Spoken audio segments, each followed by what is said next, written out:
welcome back to the Mindful of You podcast. This is episode 59, Eating, Sleeping, and Moving.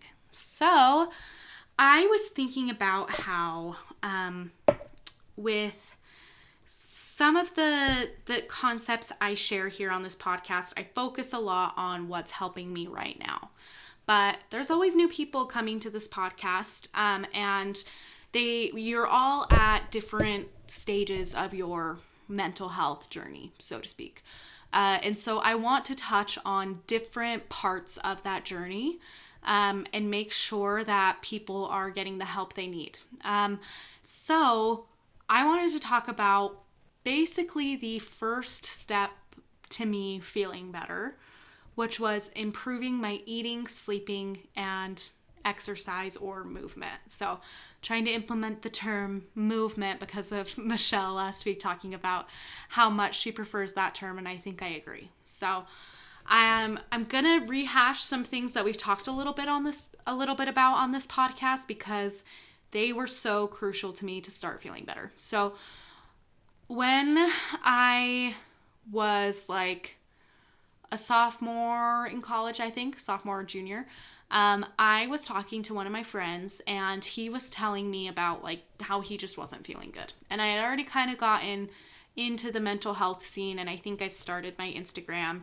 And so I had friends talk to me about this stuff sometimes, knowing that I would probably give them advice, whether it was good advice or not, who knows? I still ask myself that sometimes.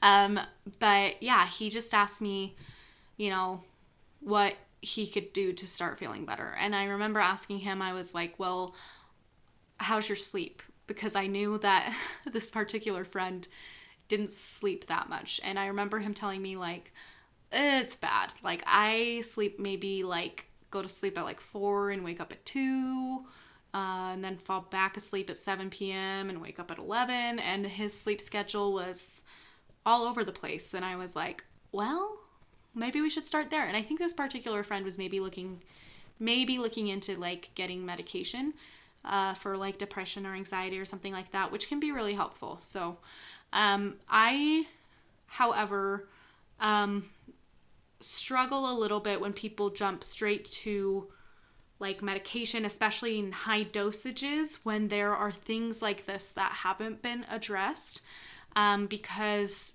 maybe addressing these things first might not fix the problem, but could help. So if these things can't be fixed without some sort of like medication or additional help, that's a different story, and you should definitely talk to doctors and professionals and not just decide based off of this podcast. But I do think looking at these things is important. So I don't know if y'all are familiar with Maslow's hierarchy of needs, but basically, Abraham Maslow was like the father of humanism, which is a form of therapy still practiced today. And I am obsessed with his hierarchy of needs. So, Maslow's hierarchy of needs talks about what humans need and kind of what the human experience is in the shape of a pyramid. So, the idea is they have to go in order. That if you don't have one thing taken care of on a lower portion of the pyramid, it's going to be difficult or impossible to take care of things in higher levels of the pyramid. So the very bottom of this pyramid is physiological needs. So water, food, shelter, bare necessities for human survival. So the idea here is, when humans weren't quite as civilized as we are now, and even now there are examples to this day of where people are hungry, and there is still a lot of need for people to just get food in the world today, that until they get to a point where they are consistently eating or consistently know they can get food, they can't move on to any portion higher in this pyramid. So, for example, I work with college students. A lot of these college students struggle in their classes. And one of the first things that we are supposed to look at or talk to them about is asking how things are going in their personal life without being too forward about it. But basically what I'm trying to find out when I have these conversations is, does this student have a place to live? Does this student have consistent access to food? Does this student, are they making rent? Because if these things aren't happening, then my advice of, oh, you're struggling in English, go to the writing center, is irrelevant. Because the real issue here is that they're looking for, it might be that they're looking for their next meal, or that they're looking for how they're going to pay rent and get security. And until those basic needs are taken care of, according to Maslow, they're not going to be able to move up higher in the pyramid and do well in their English class. So then we're able to direct them to resources that can help them with those physiological needs so that they can move on to that higher brain stuff.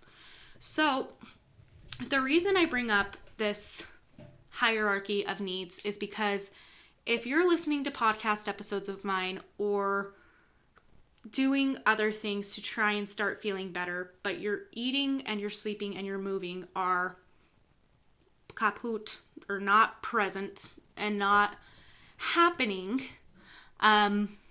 in a consistent manner, it's going to be difficult to do those other things first. So, for me and my personal mental health journey, this came first. So it looks a little bit different than how Maslow was picturing it, because he was picturing people who didn't have access to food. I am not talking to those people. I am talking to those who have access to food, but maybe because of mental health or whatever, you aren't eating enough, or you're not eating consistently. So, my first steps and my tips for you, I'm going to share around eating first. So, with eating, I want you to not stress about the quality and nutrition of food if you aren't eating enough. So it's hard to define enough, but I am going to define enough as 3 meals a day. I know that a lot of people skip breakfast. I know that one of those people is me.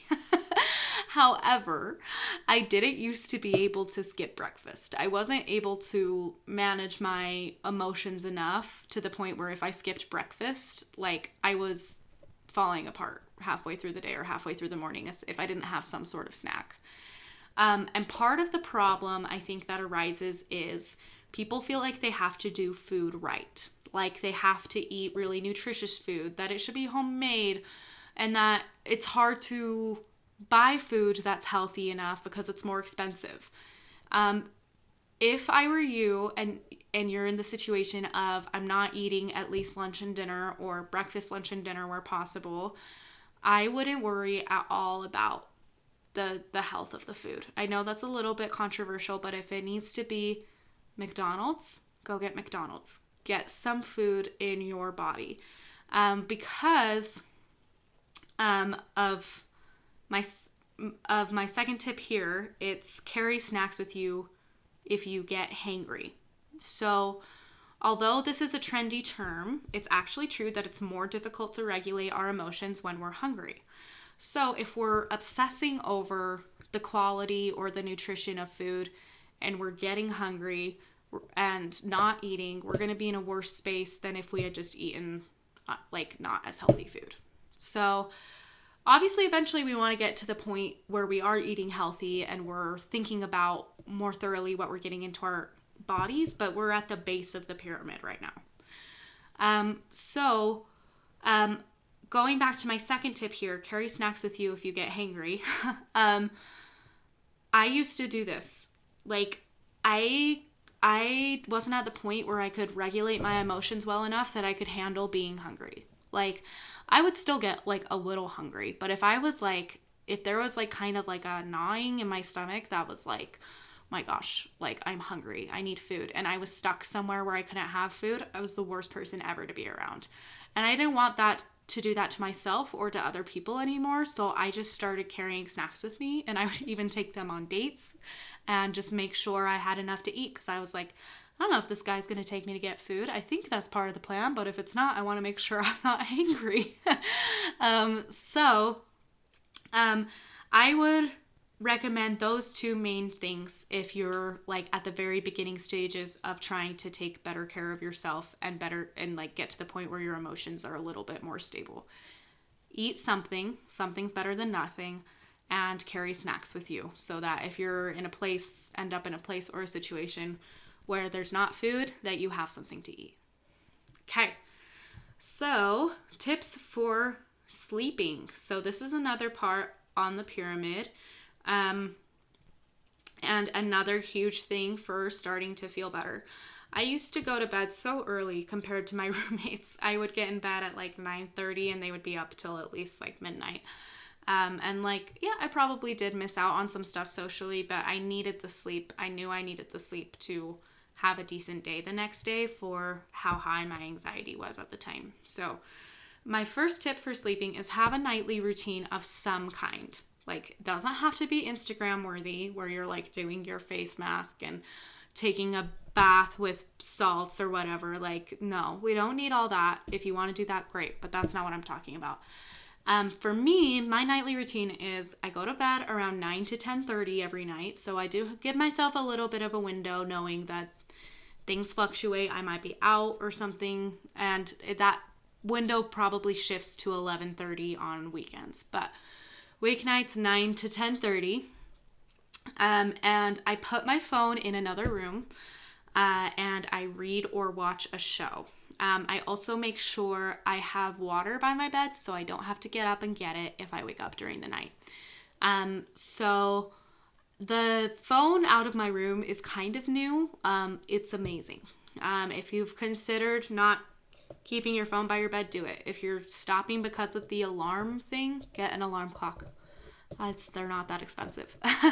And it's going to save, I think it's going to save a lot of people's mental health to not scroll at night. So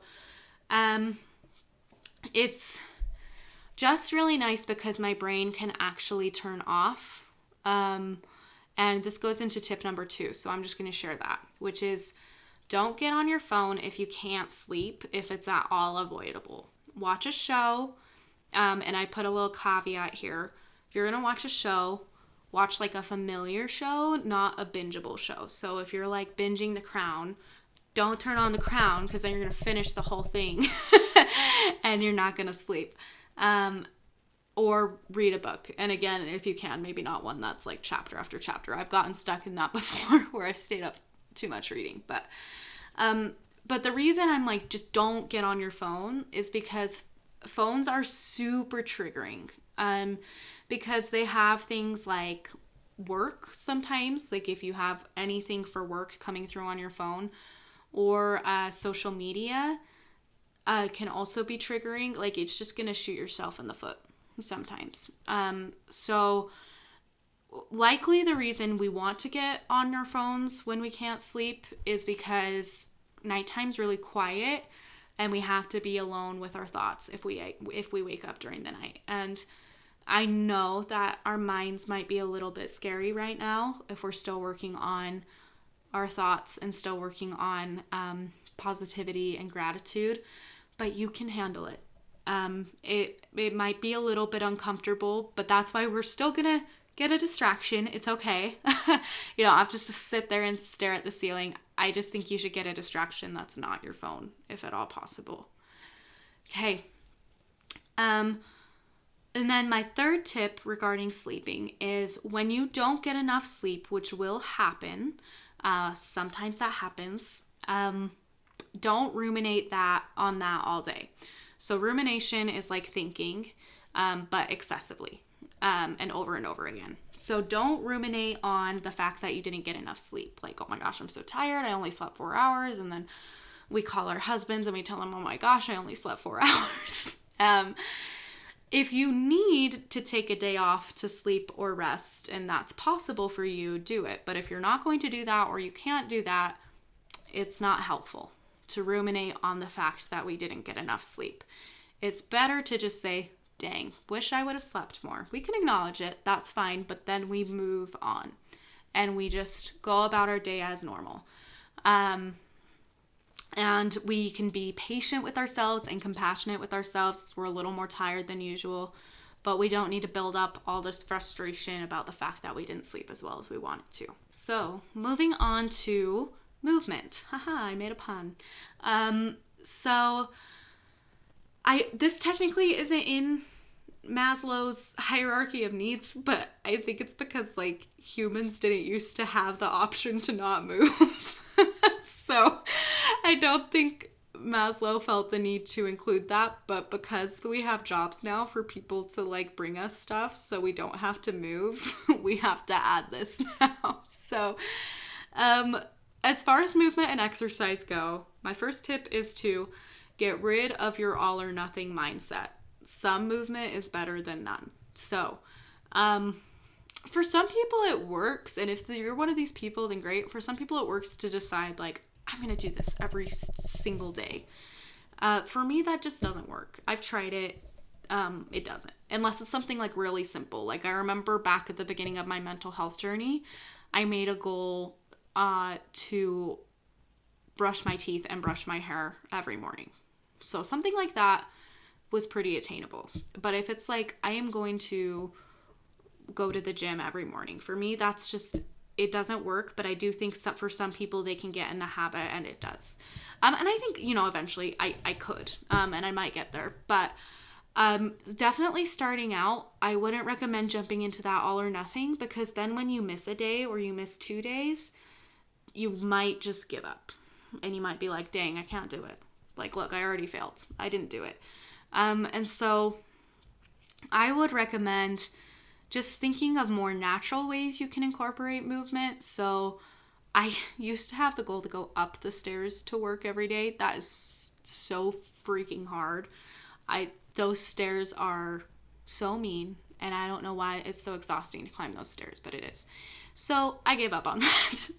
But lately I've been going down the stairs, which mostly is a convenience thing because the elevator takes forever.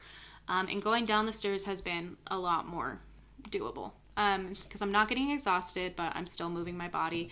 And then I do aerial silks because I love it, but I didn't used to do that. I didn't used to do formal exercise. So when I'm trying to think of when I was starting out, and it was more just I would try to go on walks, or I would just make sure that I was meeting like my stand goal, standing up, moving around. So it's going to depend on where you are right now, what kind of goals you want to make for movement, but don't make it all or nothing, because your brain's going to want to say, if I can't do it all, I should just do nothing, which is not true. Your brain is lying. Okay.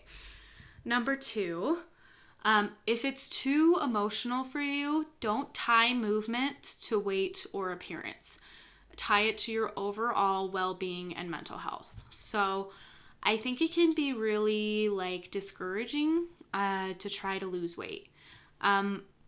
I kind of was trying to lose weight for a while. Like I never formally said it, but I was getting on the scale a little more often because I had gained some weight, and I was like, oh, I should try and lose some weight. And I'd been exercising more, so I kind of started to look at it. And it was just a little too emotional for me and frustrating to see the scale not moving. But when I try to focus on it being tied to how I feel, like, oh my gosh, like, I just want to exercise because I feel better when I do. That was much better for me, because then it wasn't about something that is a little bit out of my control. That's controversial, but weight is definitely not something that's fully within your control. Maybe to an extent it is, but in my opinion, it's not something that's fully there. But getting out and moving so that we just feel better is within our control, and it will make you feel better. Number 3, many days you won't feel like doing it. There are many days I don't feel like driving to Sandy to go to Silks, and I have come to the point where I can just make myself do it, and I never regret it when I'm done. But if you're still starting out and you're just working out at home or going on walks or whatever you're doing, Tell yourself you're going to do it for 2 minutes and only keep going if you want to.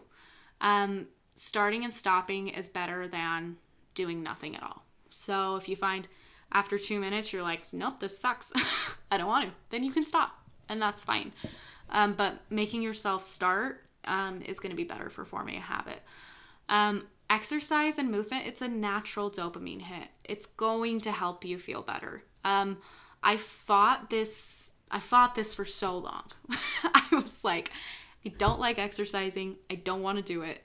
I don't want to make this a part of my life. It makes me mad. And I think part of it was I was doing the wrong kinds of exercise. It was kinds of exercise I genuinely didn't like. But I also just think it was my brain saying, like, I wasn't the type of person who could get into a habit of exercise. But you are, and so am I. And so even if it's not an all or nothing habit, you can get into some sort of routine.